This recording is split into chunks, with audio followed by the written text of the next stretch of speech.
പനിനീർപ്പൂക്കൾ കാണാൻ നമുക്കെന്നും ഇഷ്ടമാണ് അല്ലേ?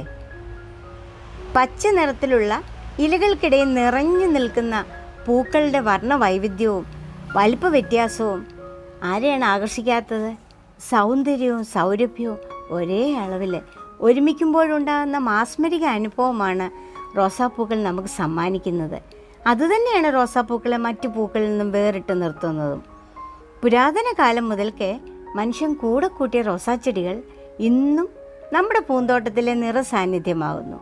തലമുറകളായി ആളുകൾ അവരുടെ ഇമോഷൻസ് പ്രകടിപ്പിക്കാനും വിശേഷാവസരങ്ങളിൽ സമ്മാനമായി നൽകാനും റോസാപ്പൂക്കളെ ആശ്രയിച്ചു വരുന്നു.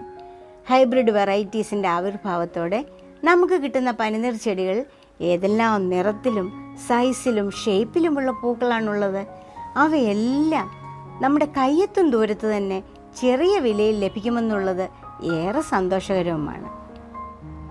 എല്ലാം ശരിയൊക്കെ തന്നെ, പക്ഷേ അതുകൊണ്ട് മാത്രം മതിയോ?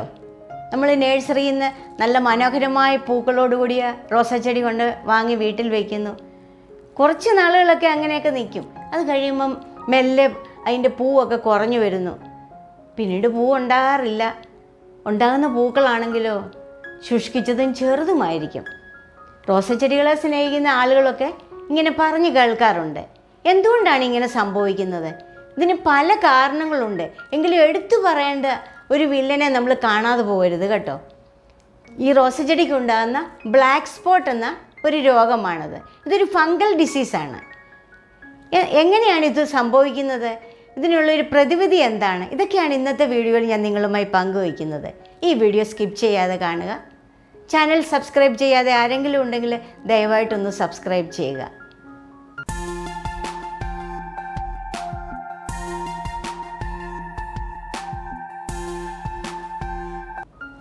റോസാ ചെടികളിൽ പരക്കെ കണ്ടുവരുന്ന ഒരു രോഗമാണ് ബ്ലാക്ക് സ്പോട്ട്സ്.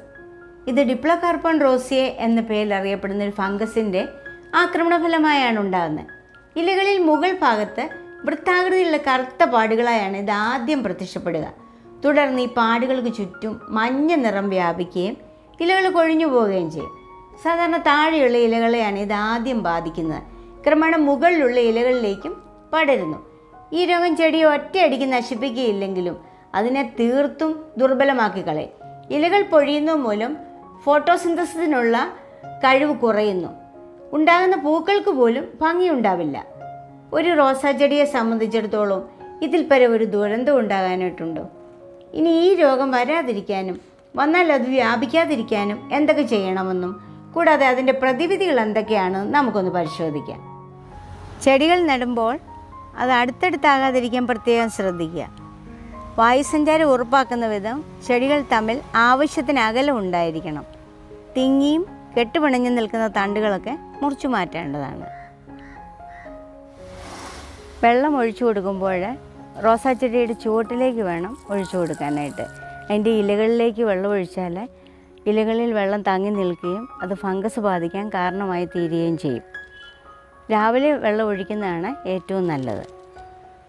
രോഗം ശ്രദ്ധയിൽപ്പെട്ടാൽ രോഗം ബാധിച്ചിട്ടുള്ള ഇലകൾ മുറിച്ചെടുത്ത് നശിപ്പിച്ച് കളയണം. ചെടി ചുവട്ടിലേക്ക് വീണ് കിടക്കുന്ന ഇലകളും നശിപ്പിച്ച് കളയണം. റോസാ ചെടികളിൽ കഴിവതും വെയിൽ കൊള്ളിക്കുവാൻ ശ്രദ്ധിക്കണം. ദിവസം മുഴുവനോ കുറഞ്ഞപക്ഷം രാവിലെയുള്ള വെയിലോ എങ്കിലും ലഭിക്കുകയാണെങ്കിൽ ഫംഗസിൻ്റെ ആക്രമണം കുറഞ്ഞിരിക്കും. ഇലകളിലെ ബ്ലാക്ക് സ്പോട്ട് നിയന്ത്രിക്കാൻ ഫംഗിസൈഡ്സ് ഉപയോഗിക്കാം. ഇതിനായി കോപ്പർ ബേസ്ഡോ സൾഫർ ബേസ്ഡോ ആയ ഫംഗിസൈഡ്സ് ആണ് ആവശ്യം. ഫംഗസിനെതിരെ പ്രവർത്തിക്കുമെന്നതുകൊണ്ട് നീമോയിൽ നേർപ്പിച്ച് ഇലകളിൽ സ്പ്രേ ചെയ്ത് കൊടുക്കുന്നത് വളരെ നല്ലതാണ്. ഇതൊന്നും കൈവശമില്ലെങ്കിൽ വീട്ടിൽ തന്നെ ഉണ്ടാക്കാവുന്ന ഗാർലിക് സ്പ്രേ ഉപയോഗിച്ച് ഫംഗസിനെ നേരിടാവുന്നതാണ്. ഇതിനായി ഒരു പാത്രത്തിൽ കുറച്ച് ചൂടുവെള്ളം എടുക്കുക. ഇതിലേക്ക് വെളുത്തുള്ളിയുടെ ഏതാനും അല്ലികൾ ഇട്ട് വയ്ക്കുക. കുറച്ച് മണിക്കൂറുകൾക്ക് ശേഷം വെള്ളത്തിൻ്റെ ചൂട് മാറിക്കഴിഞ്ഞ് ഇത് അരിച്ചെടുത്ത് ആവശ്യത്തിന് വെള്ളം ചേർത്ത് ഡൈല്യൂട്ട് ചെയ്തിട്ട് റോസാ ചെടിയുടെ ഇലകളിൽ നമുക്ക് തളിച്ചു കൊടുക്കാവുന്നതാണ്. ഇത്തരം പ്രയോഗങ്ങൾ എല്ലാ ആഴ്ചയിലും അല്ലെങ്കിൽ 2 ആഴ്ചയിലൊരിക്കൽ തുടരേണ്ടതാണ്. ഞാൻ ആദ്യമേ പറഞ്ഞതുപോലെ റോസാ ചെടിയുടെ വളർച്ചയ്ക്ക് കുറച്ച് ഭീഷണികളും കൂടിയുണ്ട്. നമ്മൾ കുറച്ചൊന്ന് ശ്രദ്ധിച്ചാൽ അതൊക്കെ നമുക്ക് ഒഴിവാക്കാനായിട്ട് പറ്റും. അതിനെക്കുറിച്ചുള്ള വീഡിയോ നമുക്ക് പിന്നീട് ചെയ്യാം. Please like, share and subscribe. Thank you.